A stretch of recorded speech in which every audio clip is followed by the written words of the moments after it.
the much maligned and rarely read Manu Samhita. The Manu Samhita tells us that these were the 17 most important kinds of civil cases which the king should try in order of priority. Most of our practices, almost all of our practices of dharma are actually based on the Puranas. The funeral rites are from the Garuda Purana. The way the temples are constructed, they are from the Matsya Purana. Yet, since Parjitar in the 19th century and a little bit Pusalkar in the early part of the 20th century, we have reduced the Puranas to Amar Chitra Katha and what we watch on Epic TV. Puranas, like the Mahabharata, they are encyclopedias. They are part of our history, they are part of our culture, they are part of our legacy, they are part of Sanskriti, and Sanskriti is intimately linked to Sanskrita. The two come hand in hand. Okay, good evening, ladies and gentlemen, and let me thank the Srijan Foundation for having invited me to come and talk to you here.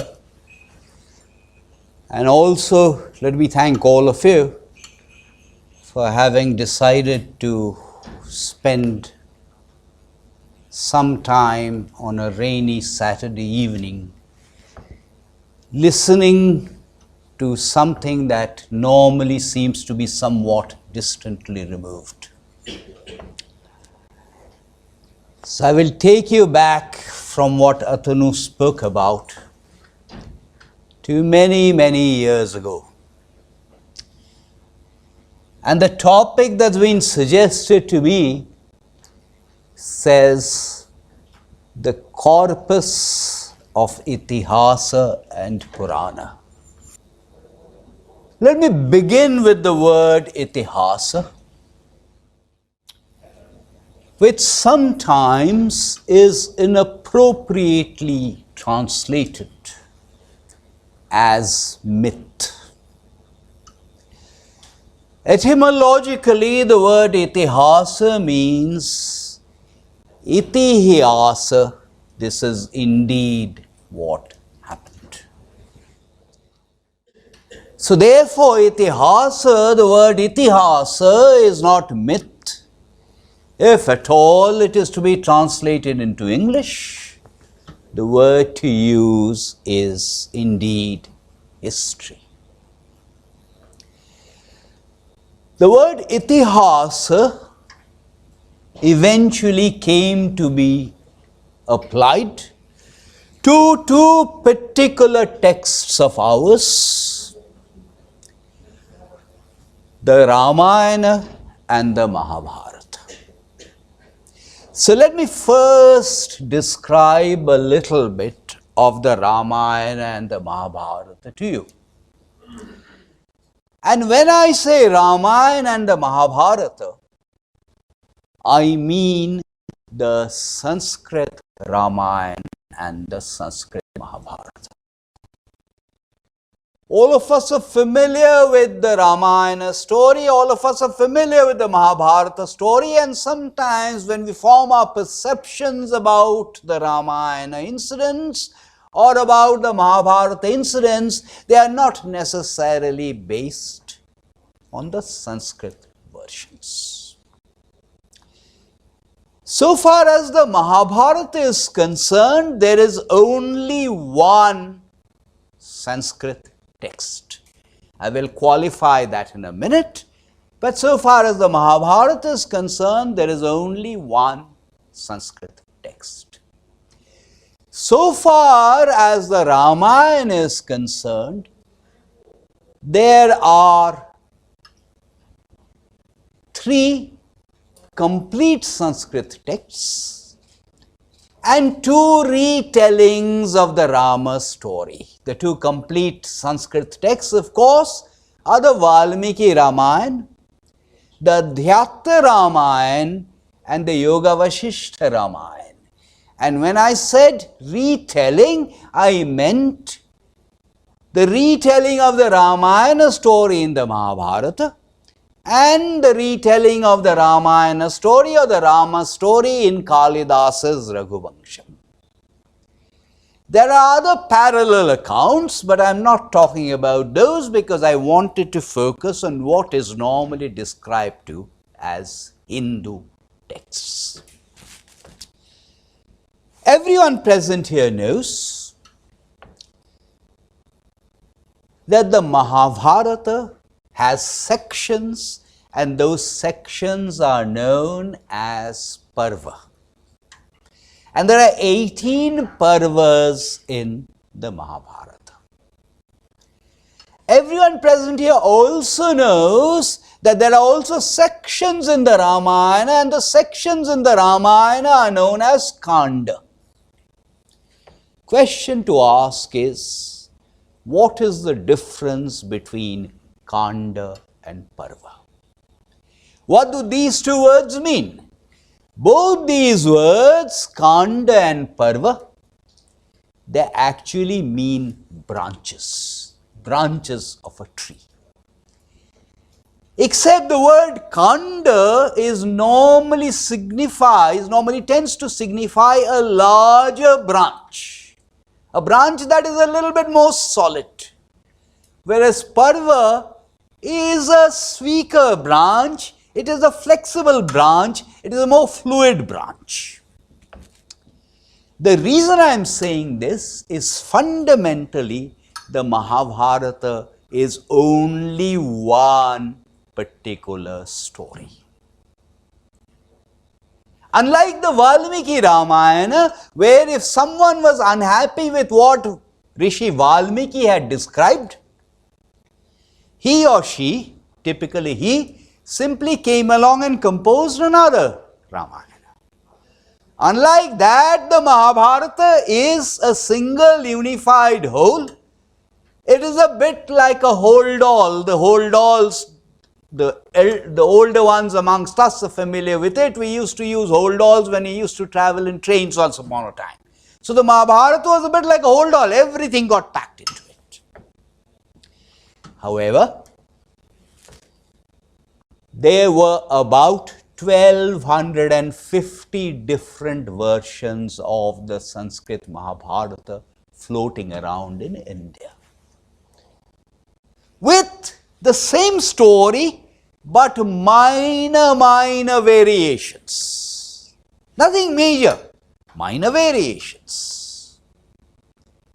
Did Vedavyasa dictate to Ganesha? When Draupadi was being disrobed in the Sabha and she prayed, was it actually Krishna or some unknown entity who saved her? These kinds of minor differences. Remember also that when one is talking about Sanskrit, one tends to presume that Sanskrit was A, written, and B, Sanskrit was written in Devanagari. Neither of these propositions is true. Sanskrit fundamentally, like most languages, is a spoken language. It was rendered into writing much later, and although it was rendered into writing, the script did not necessarily have to be Devanagari. Devanagari is of much later vintage. So if a Sanskrit script was being written in Jammu and Kashmir, it would be written in Sharda. If it was written in West Bengal, it would be written in Bengali. The script would be like that. In Maharashtra, it would be Marathi, even though the language was Sanskrit. So, with differing scripts, there were about 1250 different versions of the Mahabharata floating around in India. In Pune, there is an Oriental Research Institute which is known as the Bhandarkar Oriental Research Institute. In the year 1916, the Bhandarkar Oriental Research Institute started a massive exercise. It sat down with all of these 1250 different versions that were floating around of the Mahabharata, and decided that it would try and determine which was most representative. And how did they do this?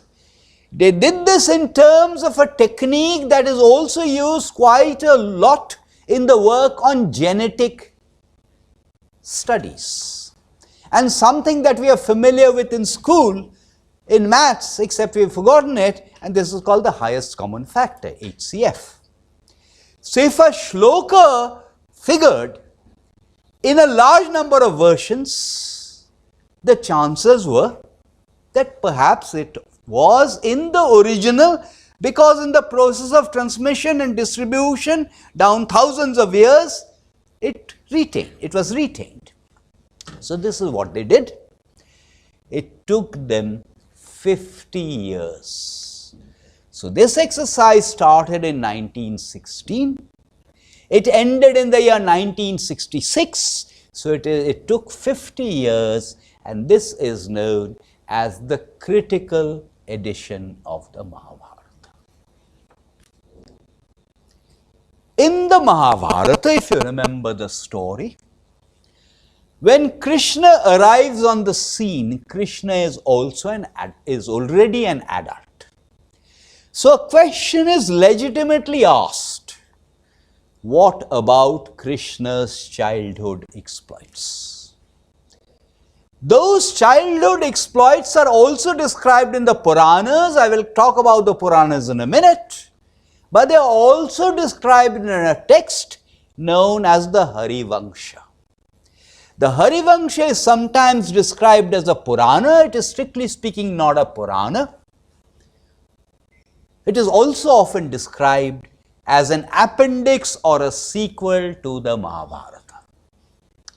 So the Bhandarkar Oriental Research Institute completed the critical edition of the Mahabharata between 1916 and 1966, and took another 4 years to bring out a critical edition of the Harivansha.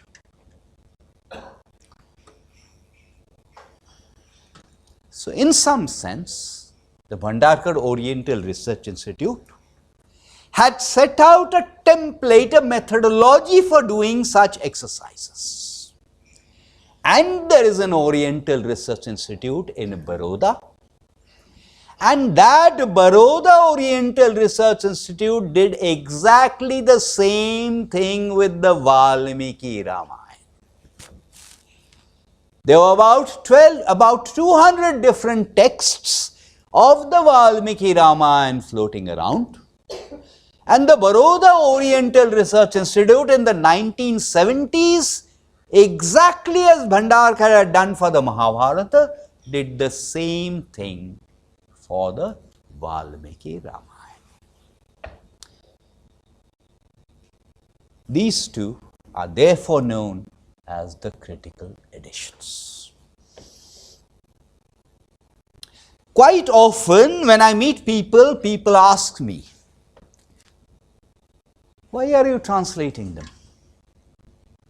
Haven't they been translated so many different times? We have read Rajaji, we have read this, we have read that. And when I'm using this term translation, I'm talking about translating from Sanskrit to English. I'm not talking about translating from Sanskrit to the so-called vernacular or regional languages. Contrary to what you might think, most of the translations that you see floating around are abridged translations. Contrary to what you might think, there are exactly 5 unabridged translations of the Valmiki Ramayana so far in English. Contrary to what you might think, there are exactly 3 unabridged translations of the Mahabharata in English. The three unabridged translations of the Mahabharata were done by Kishori Mohan Ganguly and Manmathanath Datta towards the end of the 19th century, and I am the third one to have done the unabridged translations of the Mahabharata. The popular belief is that after composing the Mahabharata, Veda Vyasa composed the Puranas. It's a popular belief.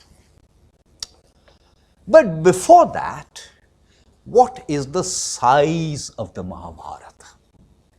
According to popular belief, the size of the Mahabharata is 100,000 shlokas.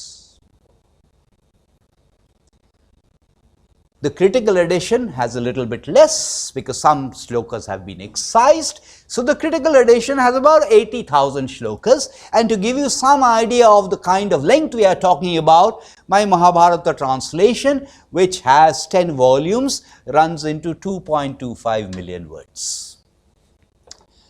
The Valmiki Ramayana is roughly 1/3 the size of the Mahabharata. All of this is poetry. Prose, Sanskrit texts are of later vintage. All of this was poetry. These days, when we hear the word poetry, we tend to think that poetry is rhyming.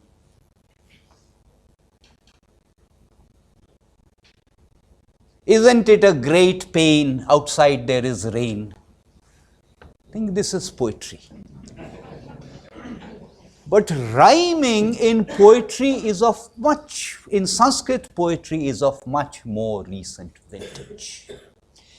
Rhyming in Sanskrit poetry essentially started with Jayadeva and the Vaishnava poets. Pralaya payodhi jale dhritavanasi vedam vihitava hitram charitram akhedam. Vedam akhedam. Some of you may have recognized this as the Dashavatar Stotram. This kind of rhyming is Jayadev and the Vaishnava poets. Before that, Sanskrit poetry was not about rhyming. It was about a very tight but flexible metrical structure called Chanda, which was based on the notion of aksharas. And akshara is a syllable. It is that part of a word with a single vowel sound. And aksharas were divided into Laghu aksharas and Guru aksharas. Laghu akshara meant that the vowel sound was short. Guru akshara meant that the vowel sound was long. When we studied Hindi in school, the teacher used to tell us, Choti E, Bari E. If I've got my pronunciation right, there is no need to say Choti E and Bari E. So Choti E is Laghu, Badi is Guru. So essentially Sanskrit poetry classified meters depending on how many aksharas there were in a line and the distribution of those between Laghu and Guru. And in most cases, a shloka, a verse, would have 4 lines. The word pada has several meanings. Most words in Sanskrit have more than one meaning, but one meaning of the word pada is quarter, 1/4. We constantly use words without realizing that they are actually based on Sanskrit origins. So a little while ago, had I asked you what is the time, you would have said soache. Soa is sapada, quarter plus, quarter past. A little later, if I ask you, you'll say pone che. Pone is again padona, quarter to. So pada is a quarter. So most shlokas in Sanskrit used to have 4 lines, 4 padas, and I have to repeat what I said, depending on the number of aksharas in every pada and the distribution of those according to Laghu and Guru, you had different meters. And there were about 1300 different meters floating around. The most common of which is something called Anushtup. We meet Anushtup every day, well, not every day, every week, without even realizing it is Anushtup. What is the description of Anushtup? 8 aksharas per line. I am not going to confuse you and give you the division into Laghu and Guru, because that will serve to confuse you. Just the number of aksharas per line, per pada, 8. First line of the Bhagavad Gita. What's the first line of the Bhagavad Gita?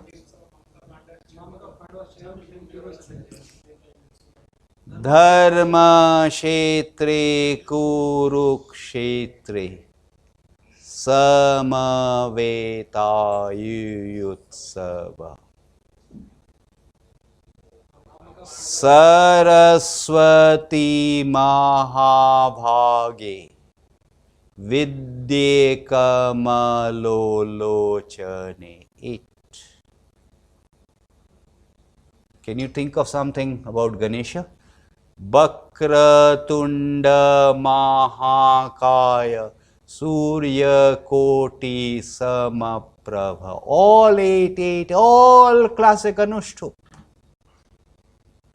Actually, it was tougher, because Anushtup also required, in addition to being 8, this particular akshara would have to be Laghu in that line. That particular akshara would have to be Guru, but I am not going to confuse you with that.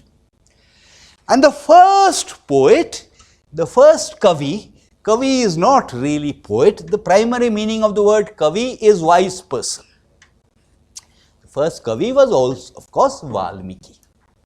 And we all know the story. With his disciple Bharadwaj, Valmiki went down to the river Tamasa to have a bath, when he suddenly saw a hunter come along and shoot one of these 2 birds, Krauncha birds, curlew birds, with an arrow.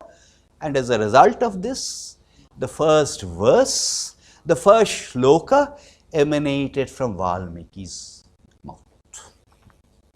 And this was also Anushtup. Mane shada pratishtvam tvamagama shashvati sama yat krauncha mithunat ekam vadhi kama mohitam. O hunter, since you have killed one of these 2 birds who are in the throes of passion, you will be doomed to ill fame for eternity. The Valmiki Ramayana tells us, because this emanated from an act of sorrow or shoka, this kind of composition came to be known as shloka. Valmiki was a poet, Vedavyas was also a poet. But the contrast between the 2 poets is remarkable. And you should not read translations, you should read the Sanskrit originals to get a flavor of that. One of the messages I am going to leave with you, I hope to leave with you, is please do not have discussions on the basis of abridged translations. Please try and read unabridged translations. In English, in vernacular, doesn't really matter. And even the translations will not convey all of it. So therefore, after that, try and read the Sanskrit. But to come back to what I was saying, the nature of these 2 poets was completely different. Valmiki would wax eloquent at descriptions of nature. Rains, he would describe the rains. He described the trees. Veda Vyasa was very matter of fact. He never wasted time describing nature. So and so came along, spoke to so and so shot so and so cursed so and so. Rarely will you find nature described in ethics. One of the first triggers which attracted me towards Sanskrit was actually two poets, Kalidasa and Valmiki. And I will recite two shlokas, rest assured I will translate them. In those days, of course, there was no WhatsApp, and the reason I'm focusing on WhatsApp is the first thing in the morning I get WhatsApp messages saying, read my article, watch my interview, see my picture. In those days, people were less driven by notions of I. Particularly because these are texts of dharma, aham and mama were less important. The word I in Sanskrit and no Indian language that I know of is ever spelt with a capital. And I also think it has something to do with the nature of the language. Sanskrit is a language where the verb is most important. So the verb determines the meaning of a word. So if as a Sanskrit scholar I know the verbal root, I will be able to make a reasonable guess as to what the word means. You have not understood what I have meant, so let me illustrate. A tree. So many different words for a tree. One of the words for a tree is padapa. Padapa. What is padapa? The verb root is pina and pada is feet. So padapa is something that drinks with its feet. So whenever I hear the word padapa, it's not just a tree that comes to me. It is the image of something that is drinking with its feet. That's a chair.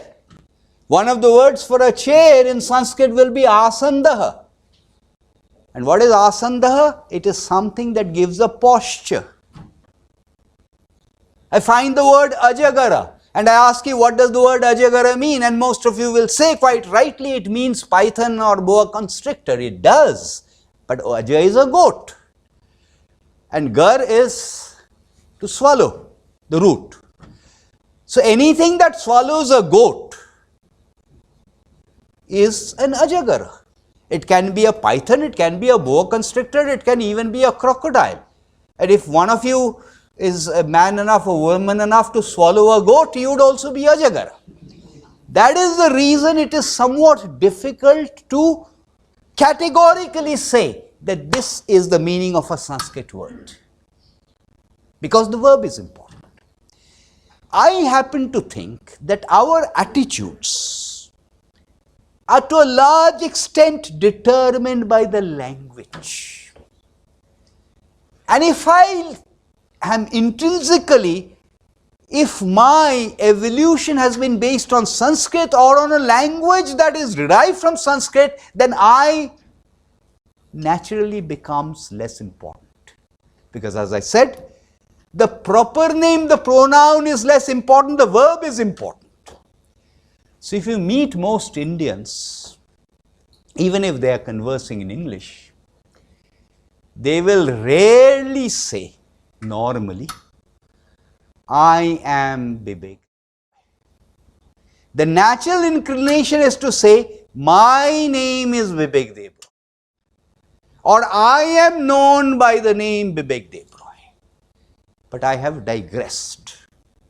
I was going to tell you about these two shlokas. I digressed because Valmiki and Kalidasa were both famous poets, but we know absolutely nothing about them. Kalidas did not say I was so and so. Valmiki did not say I was so and so. We are not even able to date them satisfactorily. In the Valmiki Ramayana, in Sundarkanda, there is a section when Rama already knows that Sita is in Lanka. And Rama is waiting to invade Lanka. He can't. Why? Because it's raining. He has to wait for the rains to be over before he can actually invade. And Valmiki, remember I said he described nature. So Valmiki says, don't worry, I shall translate. Not that a translation is necessary for this one. Vidyuta pataka savalaka mala shailendra kota kriti sannikasha garjanti megha samudir nanada matta gajendra iva sangyugastha. Vidyut pataka, tinged with flags of lightning. Savalaka mala, garlanded with cranes flying around them. What is like that? The clouds. And what are the clouds doing? The clouds are roaring, they are thundering. And what is the image? What is the simile for the clouds? It is elephants. And what are these elephants doing? Matta Gajendra iva sangyugastha. Gigantic, crazy elephants which are fighting. Kalidasa wrote many kavyas. One of them was not a long kavya. It's called Meghdootam. There is no story in Meghdootam. There is a yaksha who has been banished by his lord and master Kuver. He's been banished from Alakapuri, which is Kuver's capital, and he has to go and spend 1 year in exile in Ramgiri. He's pining for his wife, whom he has left behind in Alakapuri. He sees the cloud and he sends the cloud as a messenger. So in the first part of Meghdootam, the cloud goes as a messenger. In the second part of Meghdootam, the cloud returns.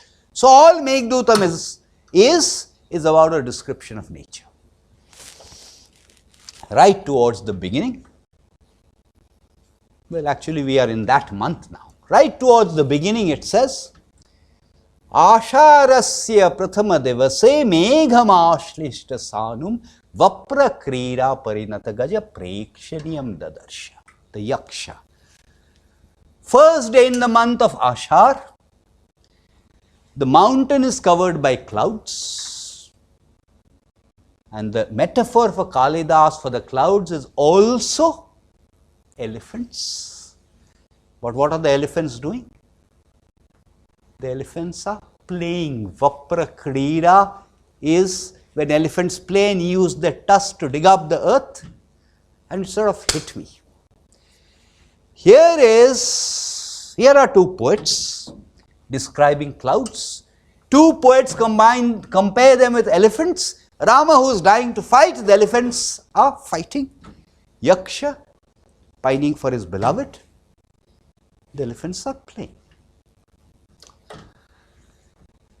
When I do an unabridged translation, when I do an abridged translation, I normally tend to focus on the more interesting parts. And what are the more interesting parts? So and so killed so and so. So and so shot so and so. So and so gambled. But these texts are treasure houses of knowledge. They are beautiful, beautiful poetry, and I have already hinted at that. Beautiful poetry. Particularly Valmiki, but also Vyasadeva. Those of you who read or will read the Bhagavad Gita, 11th chapter. Beautiful poetry, forget everything else. Fantastic poetry. Beautiful poetry. Second, a tremendous amount of information on geography.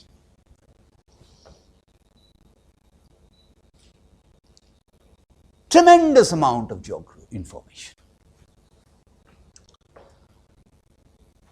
I don't know about this audience, but audiences elsewhere are surprised when I tell them, did you know that Varamulla is actually Varahamula, because that's where in Varaha avatar form Vishnu raised up the earth. Everyone here knows about Vishnu's 10 avatars. Excuse me.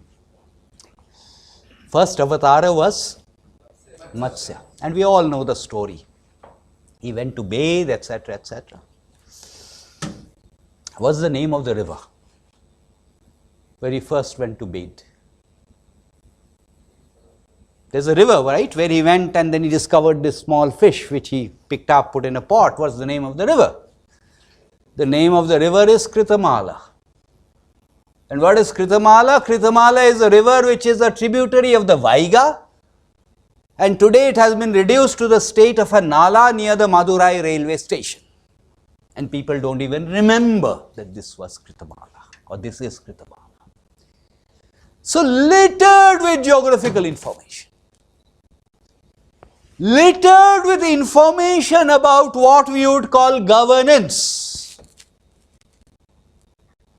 Governance not just about Raja Dharma, but also about Dharma for us. If I ask any economist, mention to me a text on governance and political economy from thousands of years ago, they will say Kautilya Arthashastra. Remember that 95% of our texts have still not been translated. The National Manuscript Mission estimates, they still have not finished counting. The National Manuscript Mission estimates there are 40 million texts in India of a certain kind. As long as it is a manuscript, as long as it is a puthi. There is much more that is in the nature of oral knowledge that is being lost. How many books have been published in any language in the world since the beginning of Gutenberg? The UN has a figure, it's 130 million. 130 million, all languages in the world since the beginning of printing. And here we have 40 million. The entire Greek civilization corpus that we talk about has a maximum of 10,000 or 20,000 works. And here we are talking about 40 million, of which 95% have not been translated. I have a 13th century text which someone passed on to me. I don't think I'll ever have the time to translate it. If I were to translate it, it would become a book of about 300 pages. And it is called Chaurya Shastram. As you will have deduced from the name of Chaurya Shastram, it is a manual for thieves. So in general, we have absolutely no idea of the amount of text that exist. And on governance, it is not just Kautilya, and remember, Kautilya's Arthashastra had vanished from our memory until Shyama Shastri discovered it in 1905 and translated it. There are so many texts on Arthashastra, some of which have been lost. There are so many things about governance in the Mahabharata itself. When Bhishma is lying down on his bed of arrows and is teaching Yudhishthira and the others in Shanti Parva and Anushasana Parva. It's a conversation of Ram and Bharat Absolutely.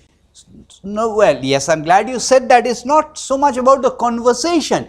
But when Bharat comes to meet Ram, and Rama asks Bharat about the kingdom, very similar to what Narada asked Yudhishthir, and very similar to what one of you, if you dared to ask, would ask the Prime Minister today. Very similar questions. The questions are perennial. The much maligned and rarely read Manu Samhita. The Manu Samhita tells us that these were the 17 most important kinds of civil cases which the king should try in order of priority. And guess what was number 1? Breach of contract. In the Mahabharata, Bhishma tells Yudhishthira, if it is a rich person, that rich person should not be imprisoned. Rich person guilty of a crime should not be imprisoned, because it is at the cost of the public exchequer. Only the poor person should be imprisoned. The rich person is one on whom you should impose a monetary penalty. Whether you agree with it or not is beside the point, but there is a clear rationale behind this. And had I not told you that this is from the Mahabharata, Atanu is of course gone away at the moment. Otherwise, you would have said, oh, Atanu discovered this because it was in a paper written by the Chicago Law and Economics people. Many years ago, I read a commentary by a Western Indologist on the Dharma Shastras. And in the Dharma Shastras, as you are aware, probably aware, it stipulates the rate of interest should be this much for Brahmanas, a little bit more for Kshatriyas, a little bit more for Vaishyas, and higher still for Shudras. And many Western Indologists, and following them many Indian Indologists, have castigated us, saying, what is this? How can the rate of interest be linked to the Varna system? So I read up the Dharma Shastra texts, and I discovered that Dharma Shastra texts also say the following. What is a Brahmana going to borrow sums of money for? For small sums of money for sacrifices. What is a Kshatriya going to borrow money for? Larger sums of money for waging wars, the outcome is uncertain. What is a Vaishya going to borrow money for? Larger sums of money for taking ships and going off on voyages, outcome is very uncertain. Stated in this way, had I said that the rate of interest reflects a risk premium, everyone would have been very happy. But this is precisely what it is. So a tremendous amount of information, not only about kings, but about what we should do.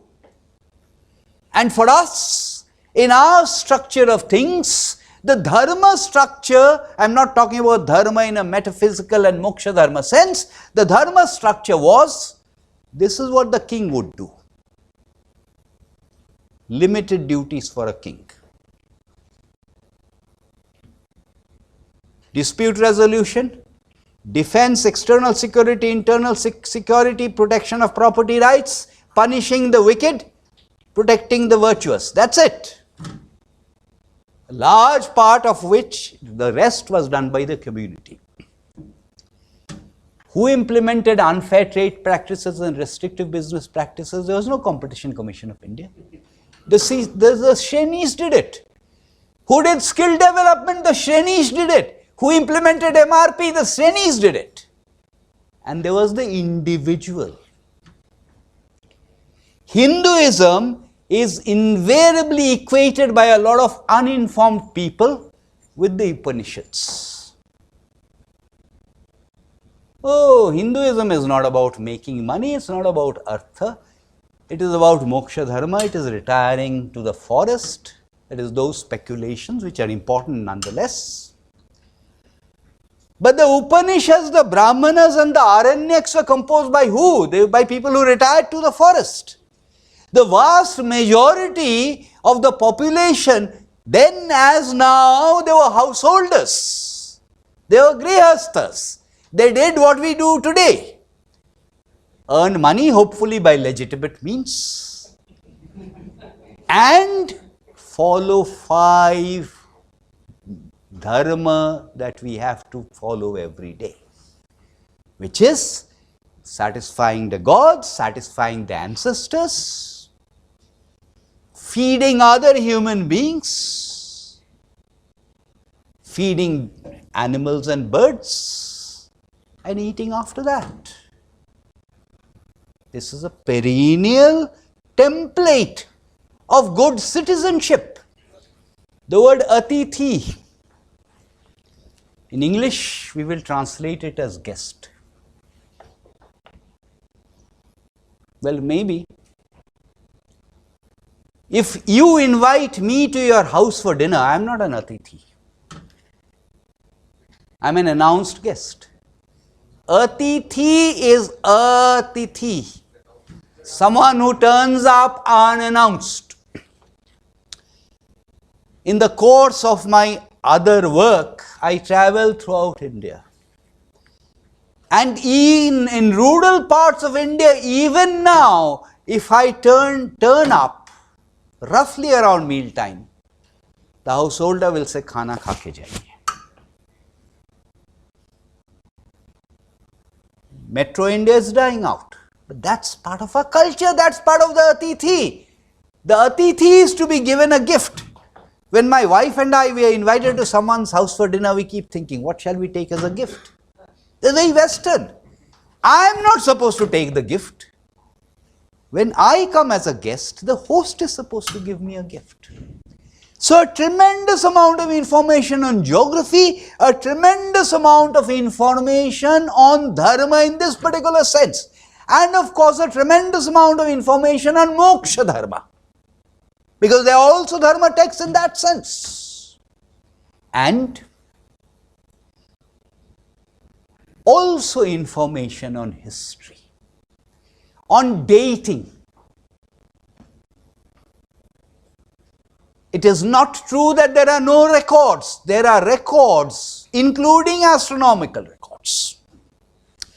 I am running out of time, so it's high time I mention the Puranas now. The Puranas are ancient texts. The word Purana means ancient. Veda Vyasa is believed to have composed the Mahabharata, I told you, 100,000 shlokas. After composing the Mahabharata in 100,000 shlokas, he composed 18 Mahapuranas. There are plenty of lists that float around of Puranas, but when I am using the word Puranas, I mean Mahapuranas, the major Puranas, and there are 18 of these. Together, these 18 Mahapuranas amount to 400,000 shlokas. So, in translation terms, 10 to 12 million words. At least for the Ramayana and the Mahabharata, there were some translations. For the Puranas or some of the Puranas, there have been no translations in English ever.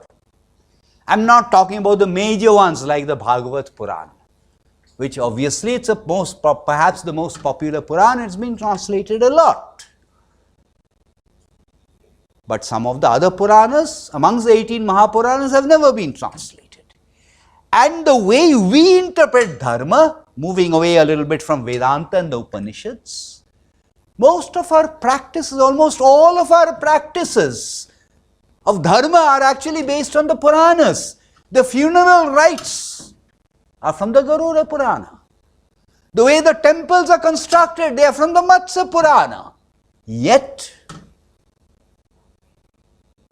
since Parjitar in the 19th century and a little bit Pusalkar in the early part of the 20th century. We have reduced the Puranas to Amar Chitra Katha and what we watch on Epic TV. But I hopefully have portrayed to you that the Puranas, like the Mahabharata, they are encyclopedias. They are part of our history, they are part of our culture, they are part of our legacy, they are part of Sanskriti, and Sanskriti is intimately linked to Sanskrita. The two come hand in hand. Now, so far as I am concerned, having done the Mahabharata, the Harivansha and the Valmiki Ramayana, I have now started to translate the Puranas. The Bhagavad Purana has been published. The Markandeya Purana will be published this year. The two longest Puranas are the Padma Purana and the Skanda Purana. Sir, I want to ask you, was Dharma established after the Mahabharata war? Was what? Dharma established after the Mahabharata war. Is a shloka from the Bhagavad Gita which says, Yada yadahi dharmasya glanir bhavati bharata abhyutthanang adharmasya tadatmanang sayama. Dharma goes into periodical cycles of more dharma, less dharma.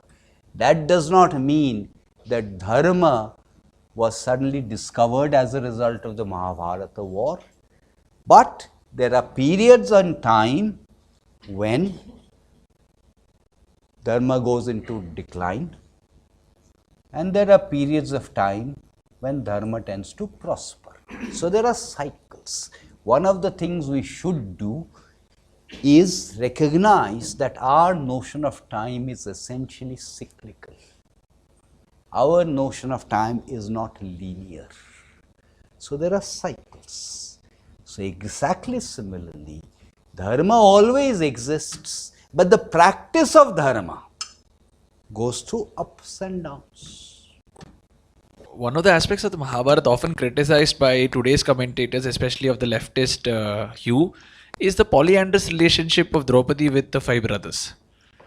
Is it a literal meaning, the polyandrous relationship, or is it something that people have missed? I personally have only read. I cannot read Sanskrit or Hindi for the matter. So what exactly is the relationship, and is there any explanation of it in any of those texts that you spoke about, or the critical version that you have translated? I repeat what I said earlier, that my plea to everyone is that if you are going to discuss it, if you are going to criticize it, if you are going to support it, please read the text. Do not argue in the absence of information, which is normally not a good way of arguing. I have not directly mentioned the composition of the Mahabharata. The Mahabharata clearly and the Valmiki Ramayana, they were composed over a period of time. I will go off on a tangent because this reminds me of something else that is important, which I probably should say. Normally people will tell you the Valmiki Ramayana was composed before the Mahabharata. Why? Because there is a reference to the Ramayana story in the Mahabharata, but there is no reference to any of the incidents of the Mahabharata in the Valmiki Ramayana. Standard argument. Suppose I now quote this expression, Na tvang shochitum arhasi. Where do you think this is from? Come on. The Bhagavad Gita. So therefore it is from the Mahabharata. And no doubt you will be surprised to learn that this is a regular story, the regular expression that figures throughout the Valmiki Ramayana. The Valmiki Ramayana is the story of Surya Vansha, and the Mahabharata is the story of Chandra Vansha. Yayati is from where? Surya or Chandra? Chandra. So what are all these references to Yajati in the Valmiki Ramayana? In other words, in my view, in the final form of the Valmiki Ramayana, whoever composed it knew perfectly well the Mahabharata and the Bhagavad Gita, even if he was not directly referring to it. I have to come back to this. So the Mahabharata was composed over a period of, let's say, 1000 years. People kept adding. Mahabharata itself tells us that. Over a period of 1000 years, social norms change. In the Mahabharata, we are told there was a sage, and this sage's name was Shvetaketu. Shvetaketu's father was Uddalak. And Shvetaketu at this time was still a boy, he had not grown up. Suddenly a strange man comes to their house, looks at Shvetaketu's mother and says, "Come, let's go." And Shvetaketu's mother goes away with him to have pleasure. Shvetaketu goes to his father Uddalak and says, "What is this? My mother has gone off with this strange man and you're not doing anything." So Uddalak says, "Why should I do anything? This is the way it is. She's gone away to amuse herself. When her amusement is over, she'll come back. Big deal." Shvetaketu says, "This is not on. We must have a system of marriage defined by chastity and faithfulness." So Mahabharata tells us that Shvetaketu instituted this system. If you read the Valmiki Ramayana in Sanskrit, preferably Valmiki Ramayana is not very easy, difficult to read. By the way, women and men in that day and age, both of them wore two garments, an upper garment and a lower garment. That's it. When Draupadi was disrobed, and we are used to, ever since Raja Ravi Varma, I guess, we see Draupadi dressed in a sari and that sari goes on and on. Come on, they did not wear saris. So when Sita is being abducted by Ravana, according to the Valmiki Ramayana, she throws down her ornaments and she throws down her upper garment.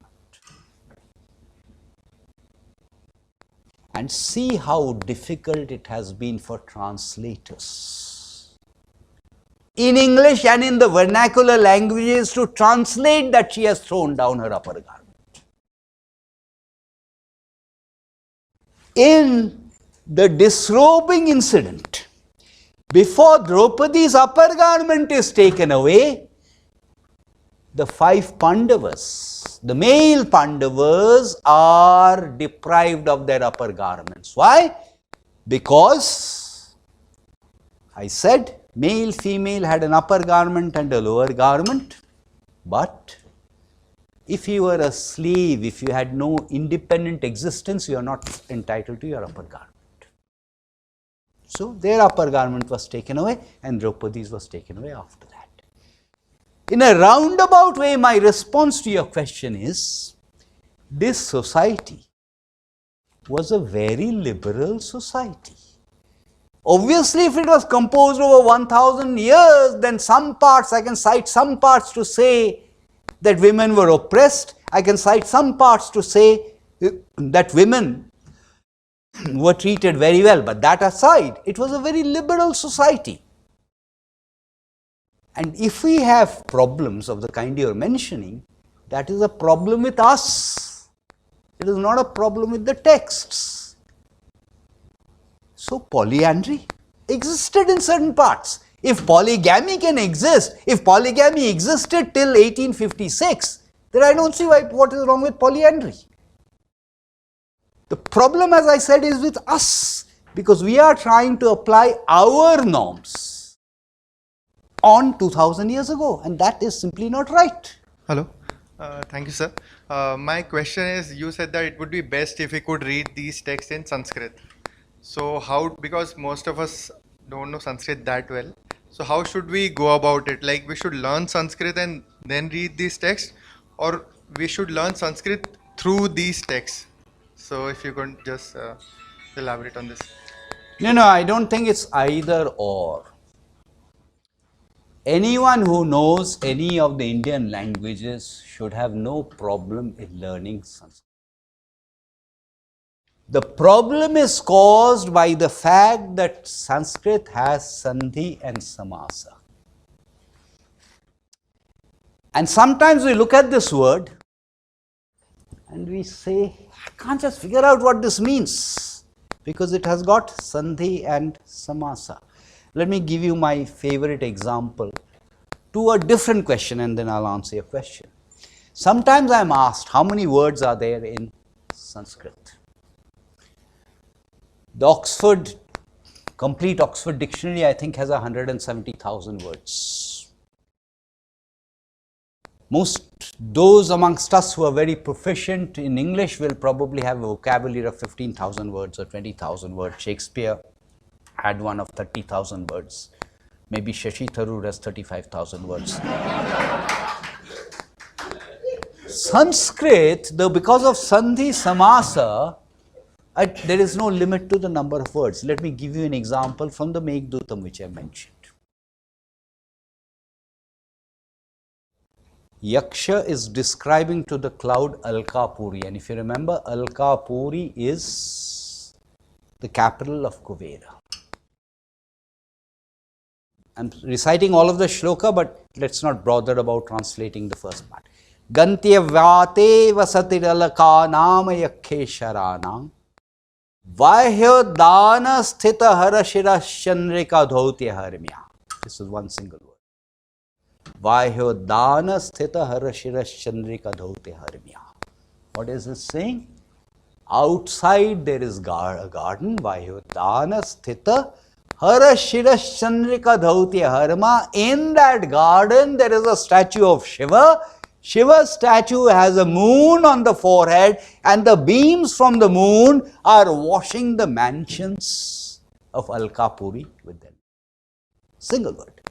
Vayodana sthita harashira chandrika dhautya harmi. The trouble with Sanskrit is, if you do not know Sandhi and Samasa, you look at this word and you say, oh, what does it mean? Now if someone broke it up and said, Bahya Udyana Sita Sthita Hara Shira Chandrika Dhautya Harmya, I am certain everyone here will get some sense of what it is. So it is breaking up the Sandhi and the Samasa, the Padacheda, that causes problems. So my response to your question is not either or. If you try to read Kalidasa, impossible. But if you try to read Valmiki Ramayana, where Valmiki was poetical structure-wise, it was very simple. So if you try to read Valmiki Ramayana, I am certain you will be able to understand it without a great deal of difficulty. If you read the first chapter of the Bhagavad Gita with the Padacheda, get hold of any text which has the Padacheda, you will be able to understand it. So I think these are actually very good ways to learn Sanskrit. So my question is that could you kindly tell us a little about the Akal Bodhon story the itihas of Akal Bodhon, because very recently another economist has said that there's apparently no relationship between Durga and Ram. So does the Akal Bodhon signify anything, or what does it say about this to this extent? You see, the question is about Durga. There are variations of the Valmiki Ramayana in Sanskrit floating around in various places.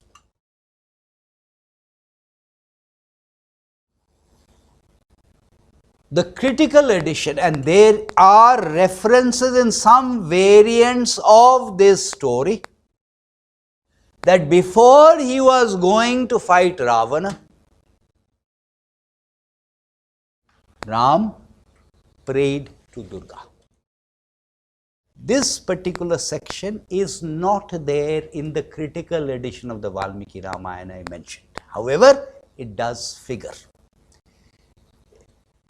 There are also popular renderings of the Ramayana story, not necessarily in Sanskrit.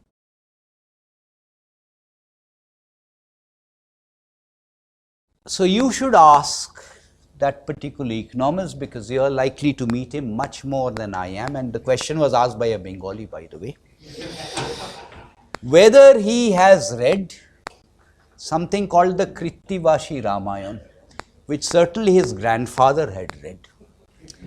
You should ask him whether he has read something called Meghnad Bodh Kavya, which is a Bengali take on the Ramayana story by a poet known as Michael Madhusudan Datta. Because in both of those there is a reference to this Rama praying to Durga. Both Krittivashi Ramayana as well as Valmiki Ramayana. The Durga Puja, which is celebrated in the eastern parts of India, it has its antecedents in one particular Purana, which is known as the Markandeya Purana. There are about 700 shlokas in the Markandeya Purana, which in North India is read by the name of Chandi, and in the eastern parts in North India is read by the name of Durga Shaptashati, and in the eastern parts is read by the name of Chandi. The entire liturgy of Durga Puja is based, liturgy meaning the mantras, is based on the Markandeya Purana. Mahishashur Mardini was actually a very ferocious goddess. Most Bengalis will no doubt protest at my statement, but Mahishashur Mardini is not a goddess from Bengal. Mahishashur Mardini is a goddess who comes from the Vindhya mountains, around the Vindhya mountains, and she was a very ferocious goddess. There was a learned Sanskrit Pandit, Bengali, but Bengal was evolving, then the language was also evolving. His name was Raghunandan Bhattacharya, and if you ever meet that particular economist, you should explain to him what the word Raghunandan means. Raghunandan Bhattacharya decided that if I am going to popularize the spread of Durga worship amongst Bengalis, this ferocious goddess will not do.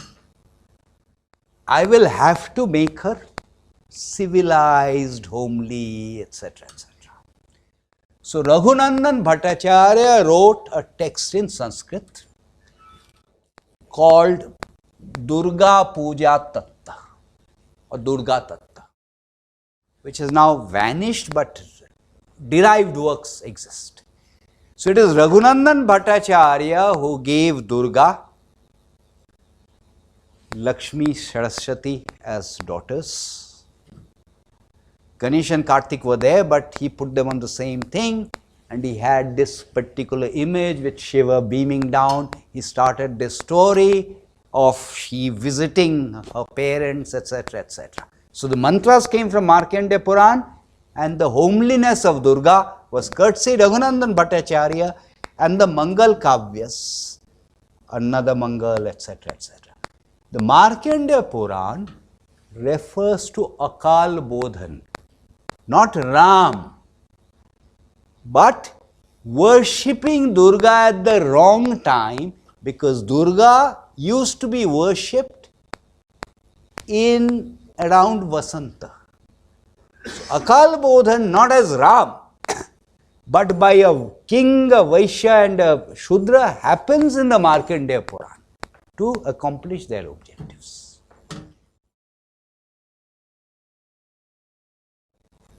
Okay, I think that is that.